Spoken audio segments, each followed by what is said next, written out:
연면적을 대지면적의 5배, 촌제곱미터까지. 자연녹지지역은 대지면적이 300, 용적률 100%란 연면적을 대지면적의 1배 딱 쓰는 거니까 300. 각각 계산해서 합치니까 이 대지에 건축할 수 있는 연면적은 1300제곱미터가 정답이 됩니다. 그래서 녹지지역과 그 밖의 지역에 걸쳤다. 이때는 각각 따로따로 행위 제한을 적용해서 계산해 주면 되죠.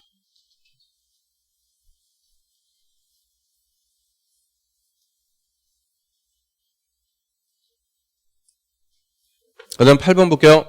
자, 도시군계획 시설 사업에 관해서 옳은 것은 도시군계획 시설을 구체적으로 설치, 정비, 개량하는 사업을 우리가 도시군계획 시설 사업이라고 하고요.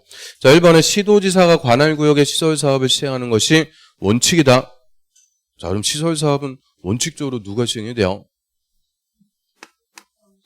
자, 도시군 했으니까 특광시군. 그럼 특광시군 관할구역이니까 그대로 누가? 특광, 시장, 군수가 관할구역의 시설사업을 원칙적으로 시행합니다. 우리 인천광역시의 시설사업은 누가 해야 돼요? 인천광역시장이. 옆에 김포시의 시설사업은 김포시장이. 특광시장 군수가 관할구역의 시설사업을 원칙적으로 시행. 다만 예외적으로 국가계획 관련된 국책사업일 때는 국토부 장관, 광역도시계획 관련된 광역사업은 도지사가 직접 시행할 수도 있고요. 행정청이 아닌 자는 시설사업 시행할 수 있어요, 없어요? 있어요. 지정받아갖고 다 시행할 수 있습니다. 비행정청이 시행자까지 다 되는데 원칙은 특광시장 군수. 그 다음에 시행자 정해지면 시행자 실시계획도 작성해갖고 인가받죠. 자, 실시계획의 의미는 공사계획. 시행자가 공사하겠습니다. 공사하려고 작성하는 계획. 뭐 설계도, 자금, 공사기간 이런 공사에 관한 것을 포함해갖고 시행자는 실시계획 작성해갖고 인가받아야 돼요. 자, 실시계획의 인가 누구한테 와서 받아요? 실시계획 인가는 결정권자. 그래서 시설사업은 실시계획 전, 후 나눠진다. 그래서 실시계획 인가는 결정권자한테 와서 받습니다. 그럼 결정권자 누굴까요? 결정권자. 원칙. 이놈의 결정권자는 1년 내내 찾아요. 그렇게. 결정권자, 원칙, 시도지사, 대도시장, 예외, 국토부 장관. 그래서 국토부 장관, 시도지사, 대도시장, 결정권자한테 와서 실시계획 인가 받고요. 실시계획 인가권자는 인가하기 전에 10살 이상 일반에게 열람시켜갖고 의견 듣습니다. 그래서 주민의 의견 청취, 일반의 의견을 듣기 위해서 공고하고 열람 기간은 다 며칠 이상? 14일 이상. 2번 정답. 자, 오늘 49페이지 가볼까요? 49, 50페이지.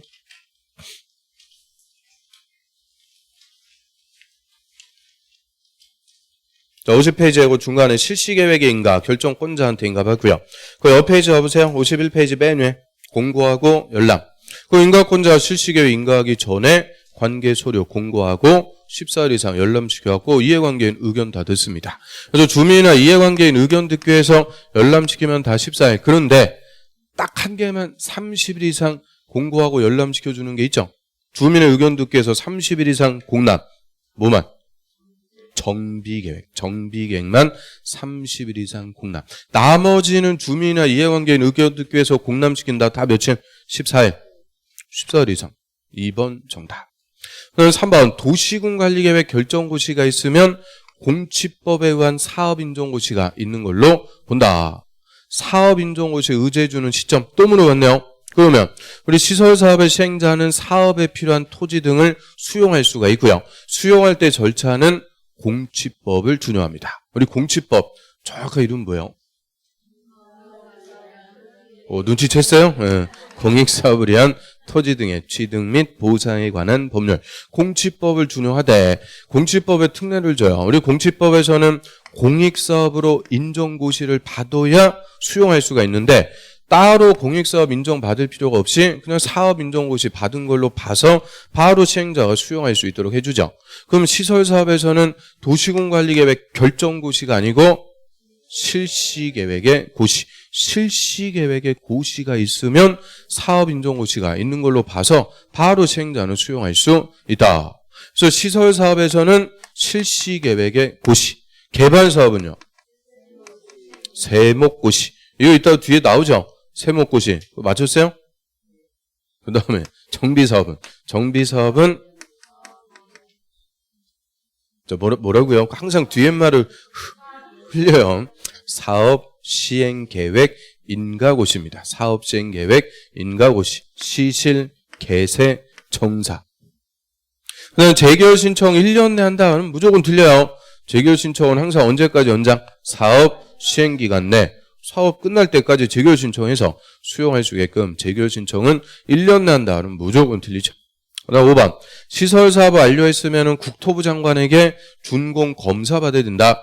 준공 검사는 공사를 잘 끝냈는지 검사 받아요.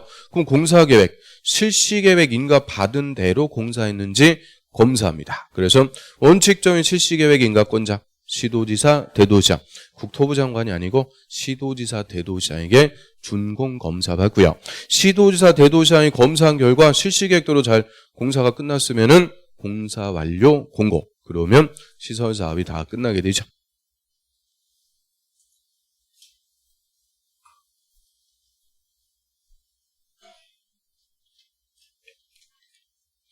그 다음 9번 도시군계획 시설사업이 시행되지 아니한 시설에 관한 설명으로 옳은 것은 자, 이거는 이제 장기 미집행 시설 부지 관련해서 물어봤고요.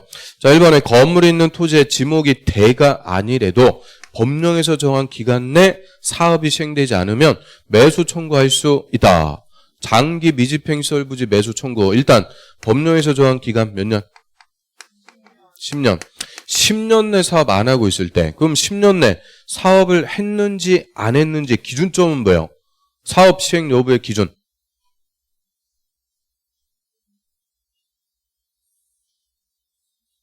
야, 이게 한 주 안 봤다고 사람이 이렇게 또 달라졌어요.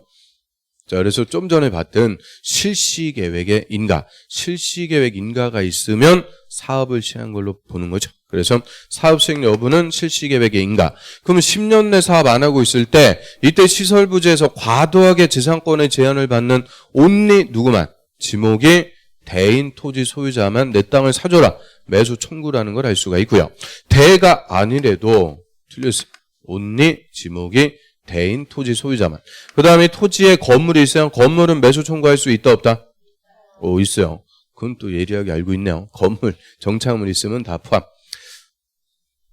그 다음 2번 시설부지 매수의무자. 이 매수의무자는 매수 청구의 상대방을 매수 의무자다라고 하고요. 그러면 대인 토지 소유자는 누구한테 가서 내 땅 사달라고 매수 청구해요? 원칙. 누구한테? 특광시장 군수. 특광시장 군수에게 매수 청구할 수 있는 게 원칙. 이유는 특광시장 군수가 원칙적인 시행자니까 특광시장 군수에게 매수 청구하고요. 다만 시행자 따로 있으면 시행자, 설치관리 의무자 따로 있으면 설치관리 의무자에게 매수 청구할 수가 있죠. 자, 하여튼 매수 청구하면 매수 의무자는 매수할지 말지 여부부터 결정하고 통지해줘요.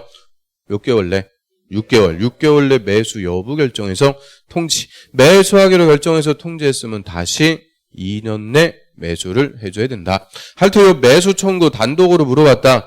무조건 6개월 아니면 2년에서 답 나온다고 그랬어요. 6개월 내 매수 여부 결정해서 통지하고 다시 2년 내 매수. 그래서 매수 청구하면 총 기간은 2년 6개월. 헷갈리면 안 되고요. 그럼 이런 매수 절차, 매수 가격은 무슨 법 준용? 역시 공치법을 준용합니다. 수용할 때도 공치법, 수용을 안 해서 매수 청구해서 매수할 때도 공치법. 그 다음 3번 지자체인 매수의무자가 채권. 자, 이 채권의 이름을 도시군 계획 시설 채권. 줄여갖고 우리 시설 채권. 시설 채권으로 매수 대금을 지급할 때 상환 기간은 5년 이내가 아니고, 자, 매수 청구도 10년 내 사업 안 했을 때 이때 발행하는 시설 채권도 10년짜리 채권입니다. 10년 이내에서 조례로 구체적으로 정하고요. 그럼 이런 시설 채권은 매수 의무자가 온리 누구일 때만 발행해요? 지자체. 국가 안 돼요. 지방공사 안 되고 2회차에 지방공사에서 틀리게. 그래서 지자체만 매수의무자일 때 발행할 수가 있습니다. 그러면 지자체가 발행하는 채권이니까 지방채, 적용 법률은 지방재정법이 되는 거죠. 그 다음 4번. 자, 매수의무자가 매수하지 않기로 결정했으면 허가 없이 건물 건축할 수 있다. 아니 건물 건축하거나 공장을 설치하려면 다 허가 받아야 돼요. 무슨 허가요? 무슨 허가?